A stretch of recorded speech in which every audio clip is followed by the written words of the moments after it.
Bom, meus queridos alunos do nono ano, vamos dar prosseguimento ao nosso assunto, que é o Brasil em seus contrastes no início do século XX, falando agora sobre a industrialização do Brasil no século XX. A industrialização do Brasil no século XX está diretamente ligada ao café, à importância do café. Por quê? O Brasil, nesse período, era um país agroexportador e seu principal meio de exportação, que correspondia por 70% da economia do país, era o café. Então, os barões de café que lucravam, com a venda desse café, passaram a investir parte desse lucro nas indústrias, na construção de indústrias brasileiras, sendo que as primeiras indústrias no Brasil eram indústrias de pequeno e médio porte, eram indústrias de bem de consumo, de tecidos, de roupas, de bebidas, de chapéu, eram indústrias de construção civil, como olarias e tijolos, sendo que em 1920 já existiam no Brasil cerca de 13 mil indústrias, sendo que o principal polo industrial, antes de 1920, era o Rio de Janeiro. A partir de 1920, passa a ser São Paulo. Então, as indústrias vão passar a se concentrar mais em São Paulo. Eu coloquei aqui o tópico A Vida dos Operários, certo? A mão de obra contratada por essas indústrias, na sua grande maioria, era de imigrantes. Devido à questão da discriminação racial, eles não contratavam a mão de obra negra. Então, a sua maioria, quem trabalhava nessas fábricas, eram os imigrantes.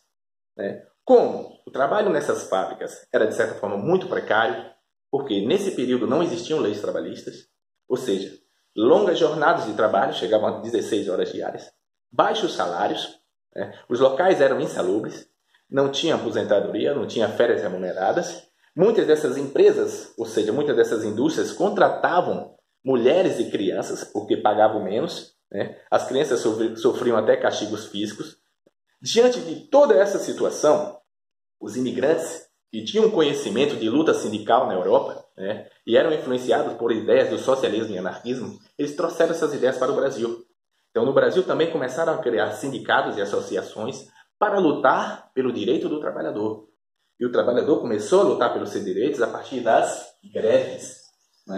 Então, os trabalhadores começaram a fazer greve. Mas a greve era vista pelo governo como um crime. Era um caso de polícia. Então, o governo continha essas greves e, de certa forma, expulsava esses líderes imigrantes que trouxeram essas ideias e expulsavam do país, para evitar o crescimento dessas greves. Certo? Agora vamos falar um pouco sobre as revoltas do final do século XIX e início do século XX. Eu coloquei aqui revoltas urbanas e as revoltas rurais. As principais revoltas urbanas foi a revolta da vacina e a revolta da chibata. A revolta da vacina vai acontecer em 1904, no governo de Rodrigues Alves. A revolta da vacina está diretamente ligada à questão da proliferação de doenças no Rio de Janeiro nesse período, como a febre amarela, a varíola, a cólera, mas também está relacionado à questão da melhoria na urbanização do Rio de Janeiro, certo? Por quê? Porque o governo, de certa forma, queria modernizar o centro da cidade, tirando aquelas pessoas mais pobres que moravam em cortiços no centro da cidade. Então, começaram a expulsar essas pessoas para as regiões mais periféricas. Esse período ficou conhecido como bota abaixo, certo? E aí as pessoas de classe inferior tinham que sair do centro da cidade, porque o centro da cidade eles iam construir as avenidas, trocar a iluminação a gás por iluminação elétrica. Tudo isso também vai ser um motivo que vai estar dentro da questão da revolta da vacina. Então, a revolta da vacina está relacionada à questão da melhoria urbana do centro da cidade, como também a questão de epidemias relacionada à febre amarela e às outras doenças que ocorreram nesse período. Então, Rodrigues Alves, que era o presidente, vai contratar um médico sanitarista, Oswaldo Cruz, e ele vai ter medidas no Rio de Janeiro a partir de 1904. Quais eram as principais medidas para conter o avanço dessa proliferação de doenças no Rio de Janeiro? Uma das medidas do médico sanitarista era pulverizar as ruas com veneno para matar o mosquito transmissor da febre amarela. Era contratar funcionários para, de certa forma, aqueles que conseguissem pegar ratos, entregar agentes de saúde, recebiam um pagamento por isso. Qual era o objetivo disso? Matar, diminuir essa questão do número de ratos na cidade para evitar a proliferação da peste bubônica, que era, de certa forma, gerada pela pulga do rato. Né? Tudo isso foram medidas do médico sanitarista, mas as medidas mais importantes foi a lei de vacinação obrigatória. Então, a partir, né, de 10 a 16 de novembro, foi o período, né, de 1904, foi o período da revolta da vacina. Porque a vacina era obrigatória, mas as pessoas tinham medo de tomar, não tinham muito conhecimento sobre a vacina. Então, muitos não queriam tomar a vacina. Então, o governo passou a obrigar as pessoas a tomar essa vacina. Né? Criou a lei de obrigação da vacina e depois criou uma nova lei, que aquelas pessoas que não quisessem tomar vacina teriam que tomar a vacina à força. Então, isso gerou a revolta da vacina, que durou basicamente, né, 4 dias, certo? Matando cerca de 23 pessoas e deixando 900 pessoas feridas, certo?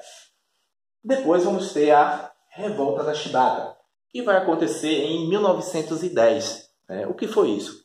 Foi a revolta que aconteceu na Marinha Brasileira, devido que os marujos, na sua grande maioria, eram de negros, né? E na Marinha, naquele período, tinha os castigos físicos, que eram as chibatadas. Né? Vai ocorrer um evento na Marinha, em que um marujo chamado de Marcelino Rodrigues, ele vai receber 250 chibatadas, e isso vai gerar a revolta. Né? O marujo, né, João Cândido, vai ser o líder, vai tomar posse dos navios no Rio de Janeiro e dizer que vai bombardear, né, a Baía de Guanabara. E aí vai mandar uma carta para o governo, né, o governo de Hermes da Fonseca, dizendo quais eram as exigências. Né? Uma das exigências era acabar com o castigo físico, né, melhoria na alimentação dos marujos e anistia para aquelas pessoas que participaram da revolta. Hermes da Fonseca, para acabar com a revolta, ele aceita, tá, as exigências dos marinheiros. Mas depois que acaba a revolta, ele manda prender todos, né, principalmente o líder João Cândido. Certo?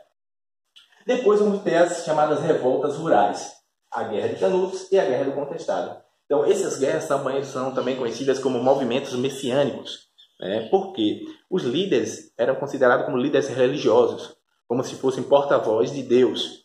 Então, por isso que essas revoltas rurais são conhecidas como movimentos messiânicos. Um desses líderes na Guerra de Canudos é Antônio Conselheiro, que nasceu em 1830. Né? Ele nasceu em 1830, na província do Ceará.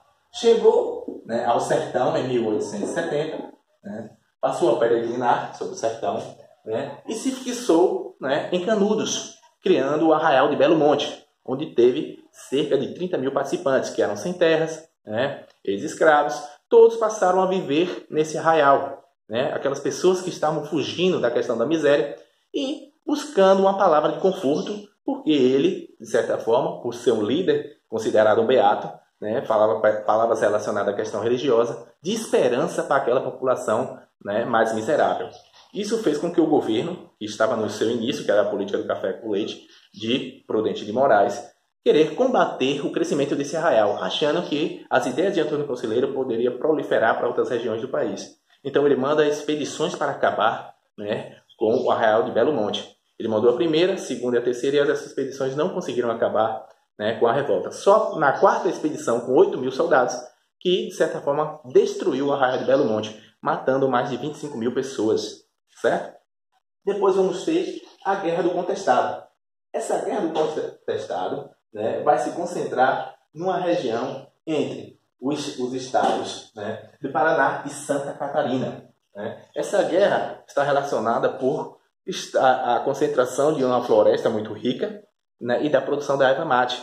Então era um território, de certa forma, muito disputado por esses estados. Né? E aí o governo vai vender, né, essas terras para uma empresa estrangeira para a construção de uma linha férrea, né, para construir uma estrada de ferro que ligasse São Paulo ao Rio Grande do Sul. Né? Isso fez com que